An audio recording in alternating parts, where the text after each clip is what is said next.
Bonjour, Stéphane pour planètenumérique.com. Je viens tout juste de terminer sur le site le test complet de cette mini borne d'arcade rétro gaming. Alors de quoi il s'agit? Il s'agit d'une petite console de jeu, comme vous voyez. Elle est autonome car elle fonctionne aussi avec une batterie, mais vous pourrez l'alimenter en USB. Et la promesse, c'est pouvoir jouer à tous les jeux d'antan. C'est pour ça qu'on parle de rétro gaming, c'est-à-dire vous allez pouvoir, à travers un système d'émulation qui est complètement intégré, retrouver le plaisir de tous les jeux d'arcade des années 80, 90 et début 2000.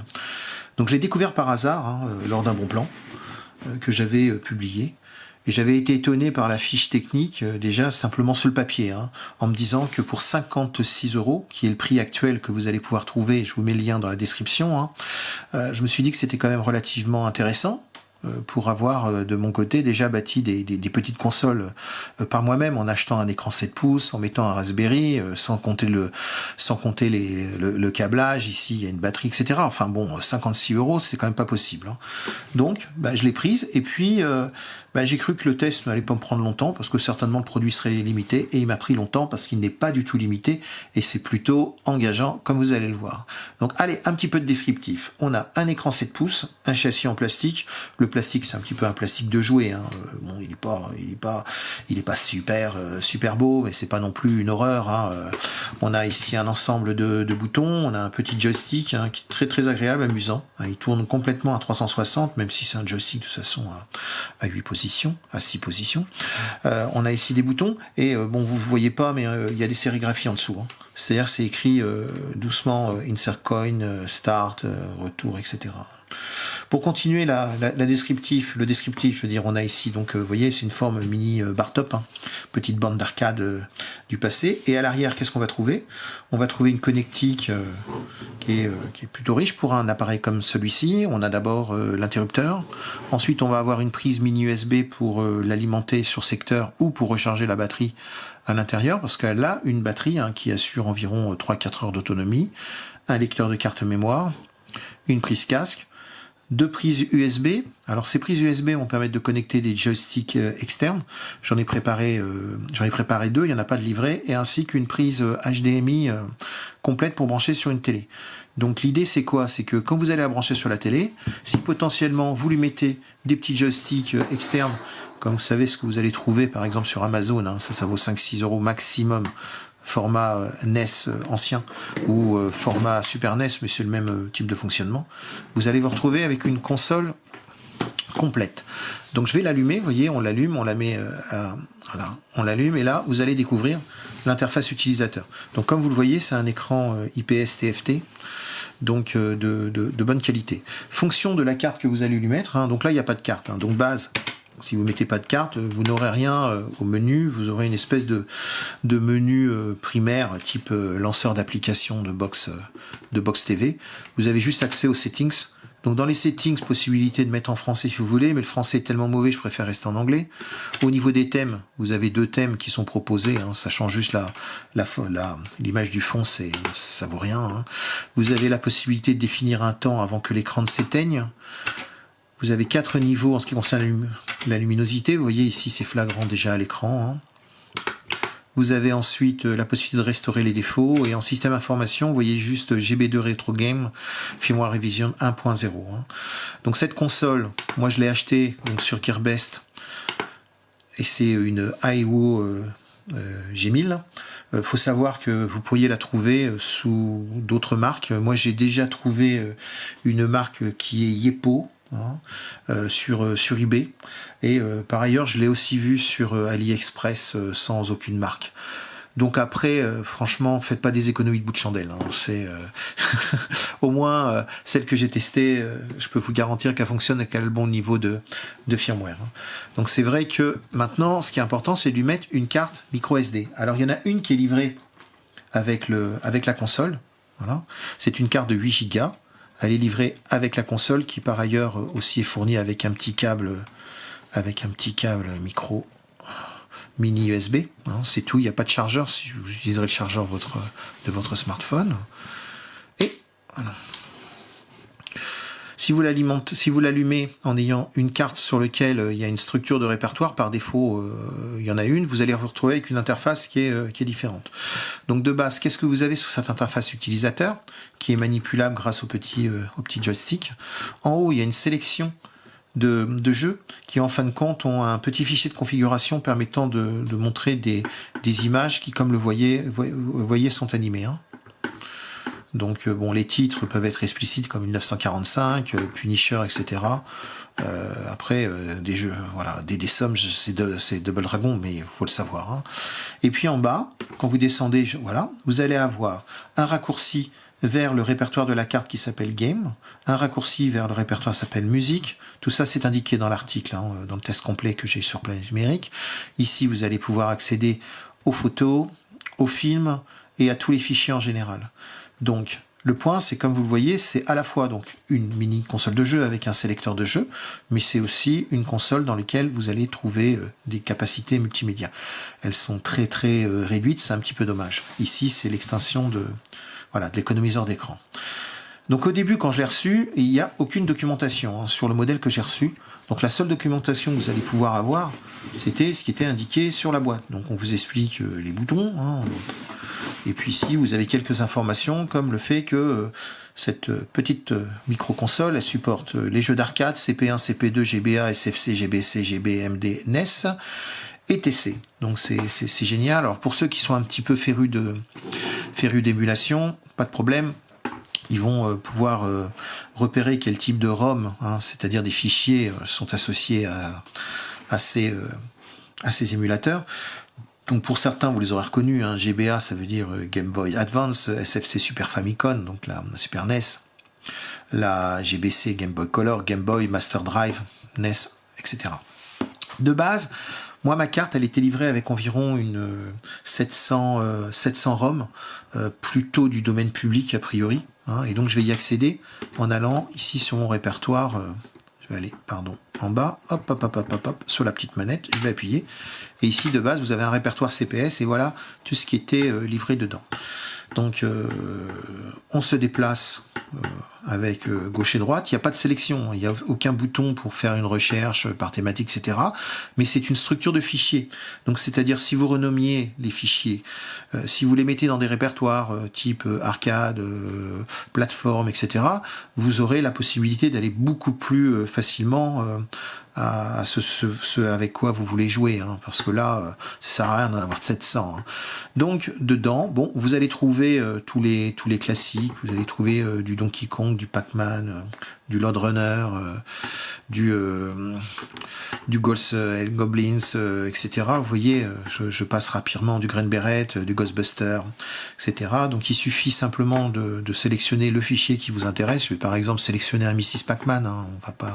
On va faire dans le classique. Tac, tac, tac, tac. Voilà, là, ici, hop. Voilà, et ça va permettre de lancer. Vous lancez l'émulateur par un bouton. Et comme ce sont des bornes d'arcade, dans le principe, il faut de l'argent. Il n'y a pas de monnayeur. Hein. Donc ici, la ROM s'est activée. Hein. Voilà, le petit écran. Et puis, je vais rajouter un petit peu d'argent. Ça coûte beaucoup moins cher que quand j'étais petit, hein, et j'appuie sur Start. Et là, ce que je voudrais que vous entendiez, c'est la qualité du son. J'en ai parlé sur le site en disant que la qualité, elle était vraiment très très bonne, et je voudrais vraiment que vous le confirmez, vous allez l'entendre. C'est excellent. Je comprends pas comment un petit produit comme ça, d'une 50aine d'euros sans prétention, puisse avoir un système audio aussi bon. Hein. Donc allons-y. Pour une petite partie de Pac-Man très très rapide, et ensuite on va parler des autres émulateurs et des options. Donc regardez un petit peu, voilà. Vous entendez, le son est bien rond, voilà. Et donc c'est extrêmement bien jouable. Enfin, la jouabilité est très très bonne. Le petit joystick réagit très très bien. On peut bien sûr ajuster le volume. Hein. Voilà, j'ai ajusté le volume pour pas la tête. Et donc il y a quelques options par rapport à l'émulateur qui est en cours. Si j'appuie sur le troisième bouton, je vais avoir des options, résume, restart, ok. Je vais avoir la possibilité de sauvegarder un état, ça c'est très intéressant, puisque n'importe quel jeu, vous allez pouvoir sauvegarder à tout moment. Hein, voilà. Et quand vous allez sauvegarder, vous allez pouvoir aussi reprendre le jeu. Pardon. Voilà, vous allez attendez, je suis allé dans les réglages du joystick. Voilà. Vous allez aussi pouvoir recharger un jeu. Donc ça, c'est très appréciable. Bon, ici, il n'y en avait qu'un seul, a priori. Une seule possibilité de sauvegarde, mais dans d'autres, on sélectionne autant de sauvegardes qu'on veut. Donc je vais sortir. Voilà. Quit game. Donc de base, vous avez un répertoire qui s'appelle donc CPS. Mais derrière, dès la boîte, vous voyez qu'il y a d'autres émulateurs. Donc alors ces émulateurs, le point c'est que d'une part, il faut que vous ayez les ROM. Il y a quand même une légalité derrière les ROM. Vous ne pouvez pas télécharger n'importe quel type de ROM sans en avoir l'original, etc. Enfin, c'est toujours un petit peu comme la musique par le passé, toujours un sujet un peu sensible. Maintenant, faut pas se leurrer. Vous avez des milliers de sites qui vous proposent des ROM, donc bon. Voilà. J'irai pas plus loin dans le détail. Donc après, souvent ce qui se passe, c'est qu'un émulateur a besoin d'avoir des fichiers d'un certain format. Et c'est là où c'est un petit peu la complexité. Je vous ai mis sur le test complet de cette petite AOG 1000, je vous ai mis la liste des ROM que moi j'ai pu tester d'un point de vue extension et aussi type. Et donc là, ce que je voudrais, c'est maintenant vous montrer comment ça se passe. Donc j'ai téléchargé quelques fichiers. Et je vais pouvoir vous montrer en quoi cette petite console elle est vraiment super intéressante. Donc je vais pas aller j'ai pas placé mes fichiers, vous voyez, dans le répertoire game. Je les ai placés dans un répertoire game test. C'est pour ça que je vais passer sur la partie ici, qui est le gestionnaire de fichiers dans lequel je vois toute ma carte mémoire. Et vous voyez, si je vais dans test, je vais aller par exemple, sur Super NES. Donc Super Nintendo. Si j'essaie d'appuyer sur un zip, ça ne marchera pas, parce qu'en fin de compte, c'est pas la bonne extension. La bonne expansion pour que vous puissiez fonctionner avec un Nintendo, c'est SMC.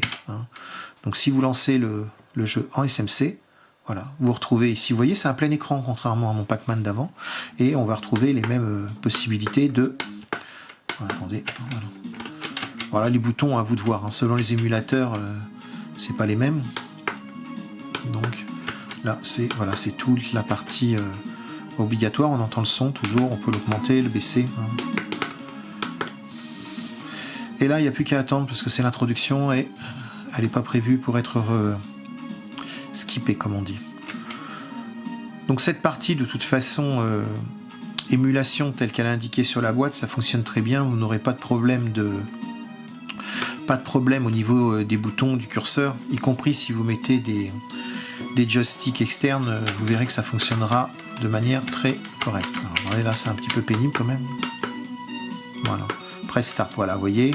Play game. Voilà, blablabla. On est retourné en 1996, vous vous en souvenez tous. Voilà, start. Et on a ici donc un jeu Super Nintendo. Alors, je ne connais pas plus que ça. Alors, je suis parti ou pas, moi? Hop. Ah, je crois que j'ai fait un faux départ. Hop, voilà, c'est moi. Bon. Alors justement, vous voyez la partie émulateur, donc on trouve toujours la même chose. Save slot, vous voyez, c'est 1. Donc je suis toujours sur le save slot. Okay. Et vous avez la possibilité d'aller sur les contrôles. Donc les contrôles, ça permet de changer l'émulation. Par défaut, l'émulateur se positionne toujours avec des réglages par défaut. Ici, vous voyez, c'est SNES Joypad. Donc le 1, c'est toujours celui-ci, de toute façon, que vous avez en interne. Et après, le 2, ça va être, je pense, le port du haut en USB. Et on peut aller jusqu'à 5, ne me demandez pas comment c'est possible. Et ce qui se passe, c'est que vous avez ici toujours la possibilité de paramétrer un changement de bouton. Si vous préférez qu'un bouton, que ce soit pas ce bouton-ci, mais que ce soit ce bouton-là qui réagisse, vous pourrez l'ajuster ici. Bon, il va falloir un petit peu de temps pour savoir qui est quoi, parce qu'on vous parle de plusieurs des joysticks analogiques, des joysticks numériques, vous voyez, les D-pads, etc. Mais de base, sur ces émulateurs, vous n'aurez pas de problème. Donc j'étais sur l'émulateur Super NES. Donc les CPS, on les a déjà pour partie dans ce qui est livré. Bon, j'ai téléchargé des ROM, je les ai trouvés, je crois, sur le site archive. Game Boy Color, j'ai pris quelques exemples. Donc de nouveau, vous voyez, un zip, ça, il se passera rien. Très important. Mais si vous avez à l'intérieur du zip, par exemple, allez hop, un GBC, c'est la bonne interface. Vous voyez, ça se lance immédiatement. Et puis on va toujours trouver le même comportement. Voilà. Voilà, je vais faire Start. Bon là c'est une ROM japonaise. Hein. J'ai pris des petits fichiers, mais alors vraiment je les ai picorés au hasard pour pouvoir confirmer que tout ça fonctionnait bien. Et en ce qui concerne la partie Game Boy, il n'y a pas de problème, hein, qu'elle soit Color, qu'elle soit Advance, etc. Donc la preuve, regardez, je vais prendre, c'est un GBA pour la partie Game Boy Advance. Voilà, et on se retrouve bien avec l'émulateur. Vous constatez que c'est hyper rapide, il n'y a pas de latence. Hein. Voilà.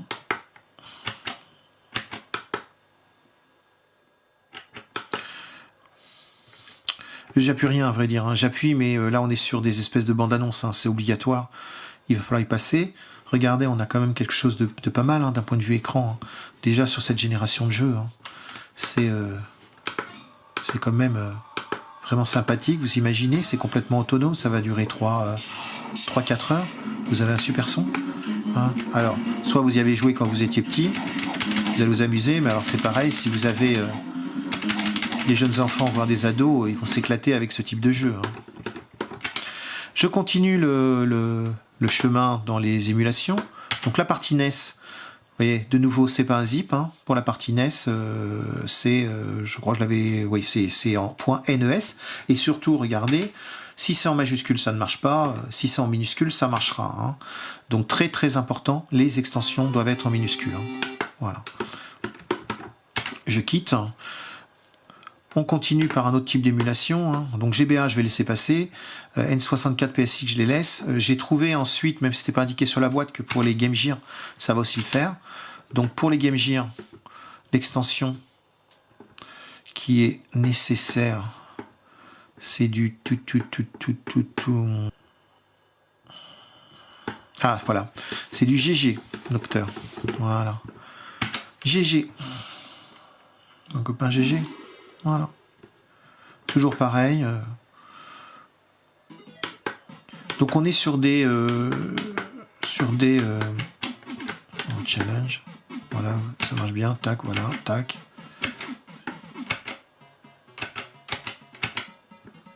Moi je connais pas tous les jeux. Donc voilà les micros, vous voyez. Youp.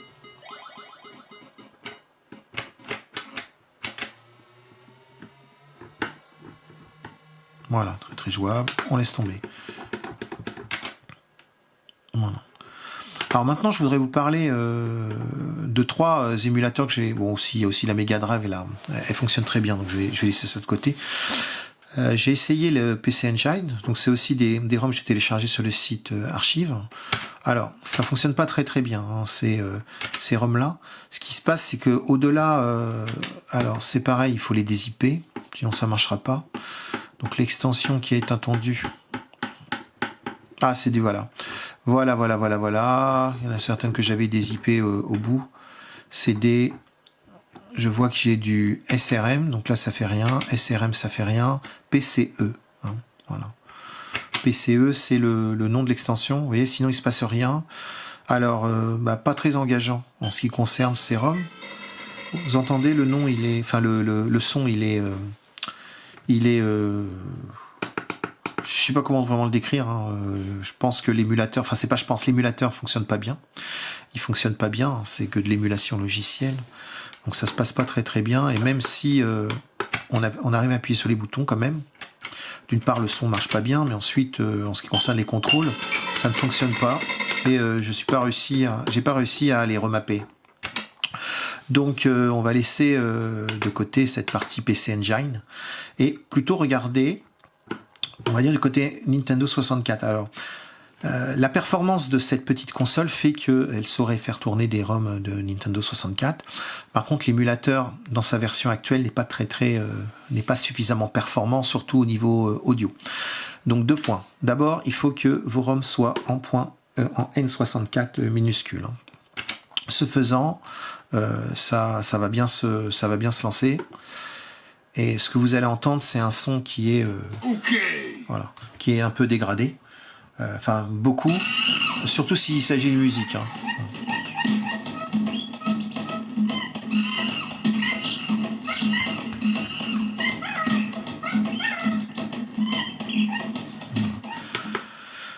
Alors, les ROM de Nintendo 64, elles vont pas fonctionner immédiatement au niveau de votre panneau, voilà, votre panneau contrôleur.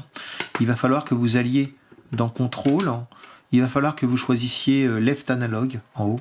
Et il va falloir que vous changiez aussi les mappings par rapport au D-pad ici. Si vous les mettez sur stick Y, Y+, X-, X+, à partir de ça, l'émulation va fonctionner, mais vous allez vraiment être obligé de baisser le son parce que c'est pas...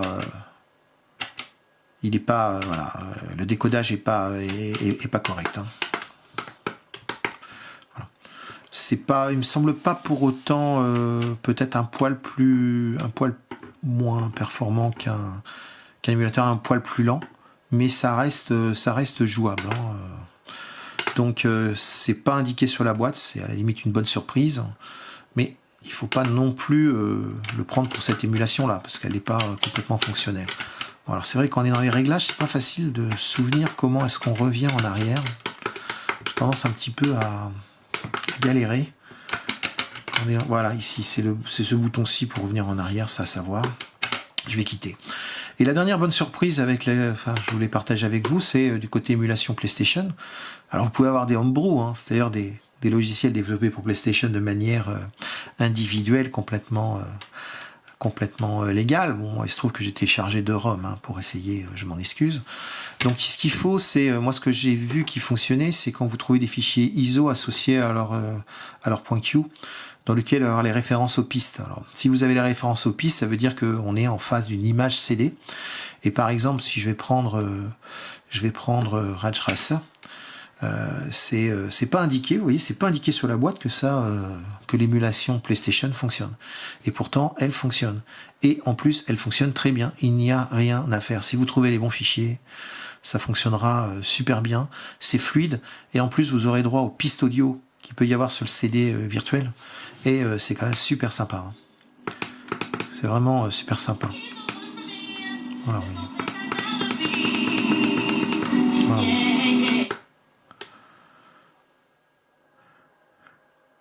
Donc vous imaginez, vous avez l'équivalent d'une PlayStation là-dedans. Alors, je sais bien qu'après ça, écoutez, vous entendez le son, c'est vraiment super. Hein. Donc press start, enfin, voilà, vous ne trompez pas, c'est ici, voilà, Grand Prix, vous avez les menus, etc. Les temps de chargement sont relativement rapides.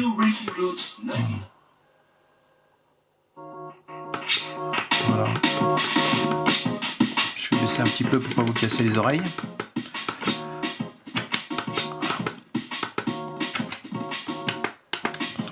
Alors c'est comme ça, voilà. Voilà. Je connais pas le jeu non plus, alors. Donc j'appuie un petit peu partout comme d'habitude. Voilà. C'est parti. Jeu très fluide, donc on a de l'émulation qui va aller jusqu'à 60 images par seconde. Hein. Et de nouveau, hein, vous n'oubliez pas, on peut utiliser aussi des joysticks externes. Hein, et on peut aussi le brancher sur la télévision, ça fonctionnera. Hein. Voilà. Voilà, donc là j'ai appuyé. Voilà.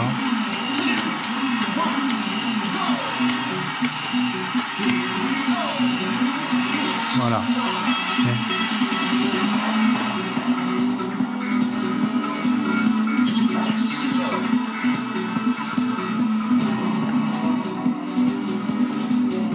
Voilà.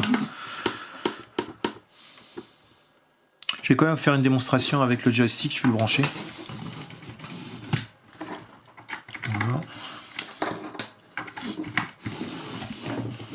Alors je sais pas si c'est reconnu de manière dynamique ou on va voir ça. Voilà, vous voyez. Comme ça, il n'y a pas de voilà, changement de vue, voilà. Et je suis en train de jouer maintenant avec le joystick, soit en analogique ici, puisque ce joystick a un petit stick, enfin, entre guillemets analogique et un D-pad. Voilà. Mais les deux fonctionnent. Voilà. Bien. Le dernier point que je voulais vous montrer en ce qui concerne l'interface, c'est la possibilité de lire des vidéos. Donc imaginez, c'est quand même super, vous avez un écran 7 pouces, vous avez une batterie qui peut durer 3-4 heures, et vous pouvez aussi lire des vidéos. J'ai mis plein de fichiers de tests de mon ancien temps quand j'étais spécialisé vraiment sur cette partie lecture multimédia. Et d'un point de vue décodage, c'est vraiment super bien. Hein. D'un point de vue décodage, ça va vous lire vos MP4, ça va vous les lire que ce soit de l'AVC, que ce soit de H264, H265, MKV, vous voyez, rien à dire. Super son. Sauf que, bah oui, il y a toujours un mais. Hein. C'est qu'il n'y a pas de possibilité il n'y a pas de possibilité de faire quoi que ce soit à part d'arrêter la lecture. Donc c'est gâché, quoi. C'est gâché parce que bon, ok, si vous mettez un petit dessin animé pour vos enfants, ça sera bien. Mais pour vous, pour regarder un film en vadrouille, si vous voulez, alors vous pouvez faire une pause, mais si vous sortez, vous êtes foutu, hein, vous ne pourrez pas revenir à la position. Donc ça, c'est un petit peu embêtant. Mais ça me permet comme ça d'aller sur un autre point qui est pour la raison pour laquelle je trouve que cette petite bestiole là, je vais vraiment vous la recommander chaudement, c'est qu'il y a une communauté qui est en train de se bâtir autour de cette petite console, parce qu'elle est pas chère et surtout parce qu'elle est très très performante. Si vous allez sur les forums si vous allez sur Discord, hein, vous allez dans la section rétro gaming et vous allez trouver un fil de discussion où il y a des passionnés qui sont en train de redévelopper un firmware qui va permettre d'en tirer complètement parti. Hein. Je vais pas parler de l'infrastructure. Enfin l'architecture, on a donc une carte mère à l'intérieur, mais cette carte mère, elle a un processeur 4 cœurs de chez Rockchip à 1 giga 2, a priori c'est un RK3128. Elle est accompagnée de 256 mégas de mémoire. J'avoue que c'est petit, mais bon pour de l'émulation, ça pose pas de problème. Et elle a 128 mégas de stockage en eMMC. Hein. Donc bien sûr, et les connecteurs, etc. Ce qui fait que les passionnés sont en train de redévelopper un système qui lui va permettre d'avoir plus d'émulateurs. J'espère qu'ils pourront aussi mettre un lecteur multimédia qui soit digne de ce petit joujou. Hein. Donc voilà. Donc alors les points forts, je vous les rappelle, c'est la polyvalence.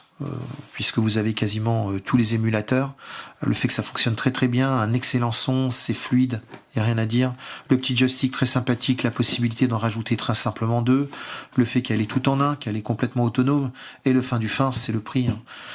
Moins de 60 € pour cette petite bestiole, si vous comparez par rapport à d'autres produits du marché, hein, du type les mini-consoles que vous allez trouver chez SNK, et qui sont vendus largement plus cher, hein, et qui sont largement moins polyvalentes surtout. Donc vous avez la polyvalence, vous avez même un petit lecteur multimédia. Donc voilà, je voulais partager avec vous, au moins vous avez maintenant de quoi illustrer en vidéo l'article que je vous recommande quand même de lire. Allez donc sur planètenumérique.com pour voir l'article texte avec toutes les infos que je vous ai expliquées ici. Vous trouverez aussi des liens vers les bons plans. Allez, à bientôt, c'était Stéphane pour planètenumérique.com.